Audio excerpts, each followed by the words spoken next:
पति कौन दूसरी कहानी। बेताल ने बोलना शुरू किया। यमुना के किनारे धर्मस्थल नामक एक नगर था। उस नगर में गणाधिप नाम का एक राजा राज करता था। उसी में केशव नाम का एक ब्राह्मण भी रहता था। ब्राह्मण यमुना के तट पर जब तक किया करता था। उसकी एक पुत्री थी जिसका नाम मालती था। वह बड़ी रूपवती थी। जब वह ब्याह के योग्य हुई तो उसके माता पिता और भाई को चिंता हुई। संयोग से एक दिन जब ब्राह्मण अपने किसी यजमान की बारात में गया था और भाई पढ़ने गया था, तभी उनके घर में एक ब्राह्मण का लड़का आया। लड़की की मां ने उसके रूप और गुणों को देख उससे कहा कि मैं तुमसे अपनी लड़की का ब्याह करूंगी। होनहार की बात कि उधर ब्राह्मण पिता को भी एक दूसरा लड़का मिल गया और उसने उस लड़के को भी यही वचन दे दिया। उधर ब्राह्मण का लड़का जहाँ पढ़ने गया था वहाँ वह एक लड़के से यही वादा कर आया। कुछ समय बाद बाप बेटे घर में इकट्ठा हुए तो देखते क्या है कि वहाँ एक तीसरा लड़का और मौजूद है। दो उनके साथ आए थे। अब क्या हो। ब्राह्मण, उसका लड़का और ब्राह्मणी बड़े सोच में पड़े।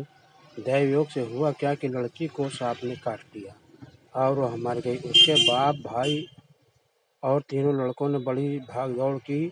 जहर झाड़ने वालों को बुलाया पर कोई नतीजा ना निकला। सब अपनी अपनी करके चले गए। दुखी होकर वह उस लड़की को शमशान में ले गए और क्रियाकर्म कर आए। तीनों लड़कों में एक ने तो उसकी हड्डियां चुन ली और फकीर बनकर जंगल में चला गया। दूसरे ने राख की गठरी बांधी और वहीं झोपड़ी डालकर रहने लगा। तीसरा योगी होकर देश देश घूमने लगा।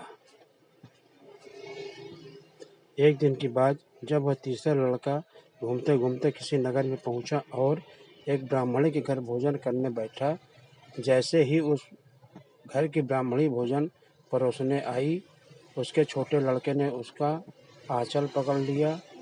ब्राह्मणी से अपना आंचल छोड़ता नहीं था। ब्राह्मणी को बड़ा गुस्सा आया।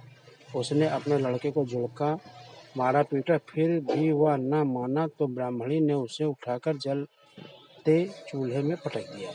लड़का चलकर राख हो गया। ब्राह्मण बिना भोजन किए ही उठ खड़ा हुआ। घर वाले ने बहुतेरे कहा पर वह भोजन करने के लिए राजी न हुआ। उसने कहा, जिस घर में ऐसी राक्षसी हो उसमें मैं भोजन नहीं कर सकता।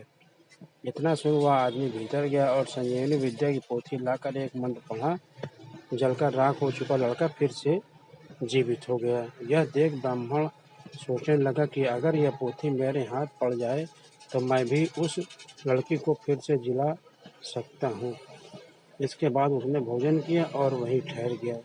जब रात को सब खा पीकर सो गए तो वह ब्राह्मण चुपचाप वहाँ पोथी लेकर चल दिया।